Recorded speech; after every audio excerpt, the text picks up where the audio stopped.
박규락교수입니다. 오늘은 왜 우리 정부가 북한에게 저렇게 굴종을 하고 또 북핵에 대해서 전혀 대비하지 않은지를 시민적인 차원에서 제가 한번 설명드리고자 합니다. 그 가장 근본 원인은 저는 정부의 북핵에 대한 현실 도피라고 생각을 합니다. 북한이라는 그 나쁜 단체가 북핵이라는 무서운 무기를 가졌잖아요. 그러면 거기에 적극적으로 대응을 하면 공포심이 조금 줄어들 텐데 그렇게 하지 않기 때문에 공포심이 있다는 겁니다. 그래서 이들은 적극적으로 대응하는 대신에 북한이 핵무기를 개발하는 것은 체제 유지고 북핵은 미국과 북한의 문제이고 우리가 대응할 필요가 없다 이렇게 회피하는 겁니다. 또 사실 북핵 대응을 위해서는 한미동맹이 절대적으로 필요하지만 한미동맹은 꼭 필요한 건 아니다. 그리고 주한미군도 미국 필요를 주둔하는 거기 때문에 우리가 노 해도 된다 이렇게 말합니다. 그런데 아무런 해결책도 제시하지 않으면 또 곤란하니까 이 평화통일하면 모든 게 끝납니다. 그래서 통일을 지상명제로 내세우는 겁니다. 더군다나 북핵에 대비하지 않기 때문에 북한한테 굴종하는 겁니다. 왜냐하면 이 사람들이 북한 핵이 무서운 건 알기 때문에 만약에 우리가 굴종하지 않으면 북한이 우리를 핵무기로 공격할 것이고 그러면 항복할 수밖에 없으며 남한은 패배할 수밖에 없다. 따라서 조금 안 입고 없더라도 북한한테 굴종을 해서 이 평화를 유지해야 된다. 이렇게 이제 생각하는 거죠. 특히 더욱 심각한 거는 그들은 북핵 대비를 하면 이게 오히려 북한의 핵 공격을 자극해서 이 핵전쟁이 일어나게 할 수도 있다. 따라서 대비를 하면 안 된다. 이렇게 생각하는 겁니다. 그런데 여러분도 잘 아시다시피 북한 핵의 현실은 무섭습니다. 현재 북한은 35개 내지 60개의 핵무기를 갖고 있고 1년에 7개 내지 10개를 만들 수 있습니다. 그 중에 대부분이 수소폭탄이죠. 왜냐하면 수소폭탄을 만들 수 있는데 왜 원자폭탄을 만들겠습니까? 그리고 이것을 미사일에 실어서 공개할 수 있도록 소형화 다 했고요. 따라서 한국을 언제 어디서든지 핵무기로 공격할 수 있습니다.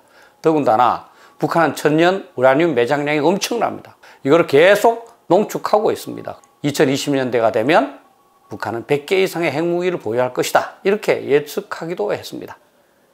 그리고 북한은 그동안 ICBM급에 해당하는 화성 15형을 시험 발사하고 또 최근에 SLBM 잠수함 발사 탄도 계속적으로 향상시키고 있습니다. 그렇게 되면 북한은 일본, 괌 공격은 지금도 가능하고요.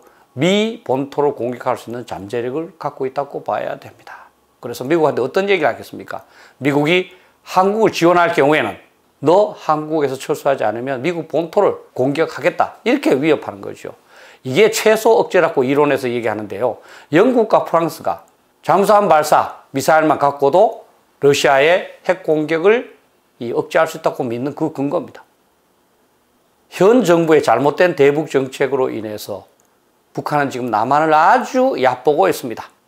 그들은 35개 이상의 수소폭탄급을 가졌잖아요. 그러니까 남한은 언제든지 핵으로 공격하거나 또는 위협하면 자기들이 병합할 수 있다고 생각하는 겁니다. 그래서 남한 정부를 불신하고 멸시하는 겁니다. 실제로 현 정부가 북한에 대해서 얕보인 점이 많이 있습니다. 북한에 대한 경제제재 완화를 약속한 것 같아요. 근데 자기가 할 수 있는 게 아니잖아요. 그리고 사실은 현 정부가 북한에 대해서 유화적으로 나오니까 북한은 더욱더 우리를 얕보게 되는 겁니다. 그리고 사실 추측에 불과하지만 현 정부에 근무하는 상당한 인사들이 어떤 식으로든 북한한테 약점을 잡혔을 가능성도 있습니다. 그래서 북한은 결정적 시기만 도래하면 아마 남한을 합병해서 공산화를 이룩하리라고 생각을 합니다. 그래서 이를 위해서 핵무기를 위협하든지 또는 안 되면 사용까지도 하겠죠. 근데 더욱 문제가 되는 것은 6.25 때 똑같이 남한에 상당한 동조 세력이 있는 겁니다. 6.25 전쟁과 비교했을 때 현재가 좋은 것은 그때에 비해서 주한미군이 있다는 겁니다. 주한미군만 빼면 그때 상황에 비해서 전부 다 나쁩니다. 근데 주한미군 철수하면 당연히 6.25 때보다 우리가 훨씬 더 불리한 상황에서 북한의 공격을 받아야 되는 겁니다. 그럼에도 불구하고 우리 정부 또 일부 지식인들은 북핵에 대해서 전혀 경계심도 갖고 있지 않고 대비하지도 않습니다. 그래서 많은 사람들이 현 우리나라의 상황이 임진왜란전, 한말 전, 6.25 전쟁 전 상황과 유사하다고 생각하는 겁니다. 위정자와 또 일부 지식인들은 최악 상황은 전혀 생각하지 않고 최상의 상황만 고려하고 있습니다. 행동보다는 말로만 대비하고 있습니다. 자체 억제력도 전혀 없으면서 한미동맹 등의 외교를 전혀 중시하고 있지 않습니다. 그래서 하도 답답하니까 그 당시 한말에 중국의 주일 외교 참사관에 했던 황준원이 조선은 자기가 살고 있는 집이 불타는 줄도 모르고 지저귀는 제비와 참새와 같다. 그렇게 해서 연작처당이라고 걱정한 적이 있습니다. 실제 현 상황에서 북한이 핵무기 공격으로 위협하거나 실제 공격하면 사실은 속수무책 아닙니까? 그런데도 한미동맹을 경시하고 한일 관계를 파탄시키고 전혀 도움이 되지 않는 중국에만 도움을 요청하고 있는 거죠. 그래서 임진왜란 전에 율곡 선생이 했던 말이 기억납니다. 기국, 비국이라. 이 나라는 나라라고 불리기는 하지만 나라는 아닙니다. 저는 현재 상황에서 크게 다르지 않다고 봅니다. 제가 남북 관계를 조금 한번 간단하게 한번 생각을 해봤습니다. 1950년대에서 60년대는 사실은 북한이 오히려 더 잘 살았잖아요. 그래서 살찐 늑대였고 우리는 굶주린 암소였습니다. 근데 우리가 조금 노력을 하니까 또 북한은 계속 잘못되니까 70년대, 80년대에서는 북한은 보통 늑대고 우리는 보통 암소가 되었습니다. 그런데 1990년대부터 2000년대까지는 우리가 점점 잘 살게 되니까 북한은 굶주린 늑대고 우리는 살찐 암소가 되었습니다. 그런데 북한은 핵무기를 갖고 있어서 지금은 더욱 굶주린 호랑이가 되어 있습니다. 그런데 어찌 우리가 평화를 바랄 수 있겠습니까? 그래서 저는 현 정부 인사들이 이 현실 도피하고 있다는 겁니다. 제가 그래서 현실 도피에 대한 증후를 한번 찾아봤습니다. 그 리플리 증후군이라고 하는데요. 이것은 그 소설과 영화가 된 탤런티드 리플리라는 거기에서 비롯됐는데요. 현실이 아닌 허구를 진실로 믿고 있는 거죠. 그 다음에 무드셀라 증후군이 있습니다. 무드셀라라는 사람은 성경에 있는 가장 오래 사는 사람이라고 그럽니다. 그래서 오래 살려면 스트레스 없어야 되잖아요. 그래서 좋은 기억만 계속 생각하는 겁니다. 피터팬 증후군 여러분 너무나 잘 아시죠? 육체적으로 성숙했지만 마음은 어린이인 그런 상태를 말하는 겁니다. 이것을 한번 북핵에 관한 현 정부 인사들에게 한번 적용을 해보겠습니다. 현 정부 인사들은 이 전혀 사실이 아닌 그 허구를 믿고 있는 거죠. 북핵은 폐기된다. 그리고 이 북한은 우리를 공격할 의지가 전혀 없다. 그리고 대화만 하면 모든 게 해결된다. 그 다음 무드셀라 증후를 보면 북한이 우리한테 도발한 거 이거 전혀 기억하지 않습니다. 비핵화 약속 어기는 거 이거 전혀 기억하지 않습니다. 오로지 북한이 핵무기를 폐기할 의사가 있는 것 같다. 또 뭐 어떤 사람은 계몽군주라고 말하잖아요. 그래도 북한도 이 국민을 생각하는 거 아니냐. 좋은 기억만 하는 거죠. 피터팬 증후군이 저는 가장 심각한 것 같아요. 이들은 현재 나라를 담당하고 있고 고위 공무원이면서도 생각은 아직도 운동권인 겁니다. 그래서 나라는 전혀 생각하지 않고 운동권, 자기 조직 이런 그 사람들의 입장 또 이익만 생각하는 겁니다. 저는 이들이 이렇게 권력을 전횡하고 현실 도피를 해도 되도록 하는 것은 저는 우리 현재 지성인이라고 생각을 합니다. 여러분들 지성인은 조금 지식인보다는 뭐 윤리나 공동체 의식을 좀 더 갖고 있는 사람 아니겠습니까? 그죠? 근데 한번 보겠습니다. 언론인들 여러분 너무나 잘 아시잖아요. 진리 추구는 전혀 없습니다. 정권의 앞잡이가 되어 있습니다. 교수와 학자 그 자기가 알고 있는 지식을 통해서 자신들의 이익을 챙기고 세상에 아부하고 있습니다. 검찰 홍준표 의원이 얘기했습니다만 정말 저도 바람이 불기 전에 눕는다 이렇게 생각을 합니다. 기업인은 돈독이 올라서 윤리의식은 사치입니다. 근데 군인은 정말 가장 발라야 되지만 이 언론인, 교수학자, 검찰, 기업과 똑같이 모든 것을 버리고 세상에 아부하고 자기의 이익만 챙기는 것 같습니다. 그래서 수많은 지성인이 있음에도 한 줌의 좌파 선동과 이렇게 전전긍긍하고 사이비 지성인들은 정부의 앞잡이 노릇을 자청하고 있습니다. 그래서 이 나훈아라는 가수가 추석 전에 한 그 콘서트에 온 국민이 환호하는 겁니다. 일부 최근에 연주를 통해서 많은 사람들이 텔레비전에 나와서 이 안보 또 사회 문제를 논의하고 있습니다.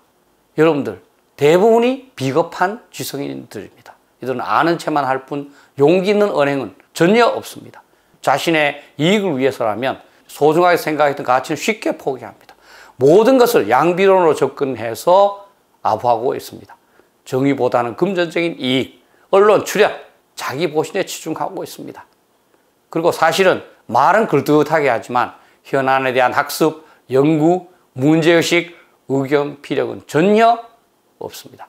그냥 미사여구만 내뱉는 거죠. 그래서 이들은 엘리트의 타이틀은 갖고 있지만 엘리트로서의 자부심이나 사명감이나 전문성은 없는 자가 대부분입니다. 아까 제가 말씀드렸습니다만 추석 전날 저녁 가황나훈화가 우리 대한민국을 흔들었습니다. 대한민국 어게인 쇼라는 곳에 나와서 출연료도 받지 않으면서 자신이 하고 싶은 이야기를 했습니다. 굉장히 절제된 이야기를 했는데요. 그중에 몇 가지를 소개하겠습니다. 훈장을 받으면 그 무게를 못 견딥니다. 현 정부가 훈장을 준다 그래도 안 받은 겁니다. 국민을 위한 방송이 되면 좋겠습니다. KBS 거듭날 겁니다. KBS가 국민을 위한 방송이 아니라는 거 알겠습니까? 지금 국민이 너무 힘듭니다. 많이 지쳐 있습니다. 현실을 위정자들이 똑바로 알아라는 거죠. 왕이, 대통령이 국민을 위해 목숨 건 사람 본 적이 없습니다. 대통령이 과연 국민을 위해서 사실 희생하고 있습니까? 라고 반문하는 겁니다. 국민이 힘이 있으면 함부로 하는 위정자가 생길 수가 없습니다. 그러니까 우리 국민 모두가 힘을 합쳐서 이 나쁜 위정자들을 몰아내야 된다. 이렇게 얘기하는 겁니다. 이 말을 보면 사실은 직접적인 그런 말투는 아닙니다. 그런데 바른말 하는 사람이 지성인이 얼마나 희귀하면 나훈아의 이 말에 국민이 환호하겠습니까? 여러분, 북핵은 현실 도피한다고 해서 없어지는 것이 아닙니다. 올바로 대응할 때 해결되고 우리가 극복할 수 있습니다. 우선 간단합니다. 핵무기에는 핵무기만이 유효합니다. 그래서 핵균형 노력을 해야 됩니다. 우리가 핵무기를 개발하든지 아니면 미국의 핵무기를 전진 배치시켜야 합니다. 그래서 우리가 공유를 해야 합니다. 가능합니다. 그런데 현 정부는 이 두 가지 중에서 어느 것도 추진하지 않으면서 현실을 도피하고 북한에 굴종하는 거죠. 그리고 좌파 인사들도 마음 깊숙한 곳에서는 자신들이 현실을 도피하고 있다는 것을 알고 있습니다. 그래서 갈등을 느끼고 있습니다. 그런데 그 갈등에서 벗어나기 위해서 더욱더 현실 도피를 강화하게 되는 것이지요. 결국 현 정부와 좌파 인사들은 변하지 않습니다. 우리가 변화시켜야 됩니다. 따라서 저는 지성인부터 달라져야 된다고 생각합니다. 지성인은 뭐겠습니까? 저는 간단하다고 봅니다. 보통 사람들이 하지 못하는 말, 이 말을 해야 합니다. 이번엔 나훈아가 그런 말을 했지 않습니까? 그러니까 나훈아는 박사, 변호사, 의사, 높은 장군보다 훨씬 더 저는 훌륭하다고 봅니다.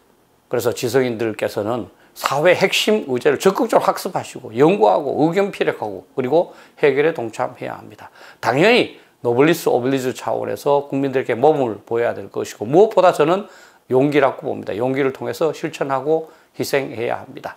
이러한 지성인들의 자부심, 공동체 의식, 구국의 애국심이 절대적으로 필요한 상황이다. 이렇게 생각을 합니다. 마지막으로 제가 한마디만 더 드리겠습니다. 안도현이라는 시인의 시입니다. 아주 짧습니다. 제목은 너에게 묻는다입니다. 연탄재 함부로 발로 차지 마라. 너는 누구에게 한 번이라도 뜨거운 사람이었는가? 저도 사실은 그 시를 읽을 때마다 부끄럽게 생각합니다. 우리 모두 연탄재에 못지않는 그런 그 지식인 또 사회 지도층이 되도록 했으면 좋겠습니다. 결론적으로 제가 말씀드리면 현실은 도피한다고 해서 없어지거나 달라지지 않습니다. 그런데 북핵은 한미 동맹만 강화하면 됩니다. 아무리 북한이 핵무기를 많이 생산해도 세계 최강의 미국을 동맹으로 갖고 있는 한국을 공격할 수 없습니다. 따라서 국민 여러분들께서 현실 도피에서 벗어나서 북핵에 대해서 있는 그대로 냉정하게 인식하시고 정부에게 현실을 직시할 뿐만 아니라 철저한 북핵 대비 노력을 강화하도록 하시고 그리고 한미동맹 강화에 모든 노력을 경주할 것을 주문하시기 바랍니다. 국민이 똑똑해져야 나라가 바로 선다고 생각합니다. 감사합니다.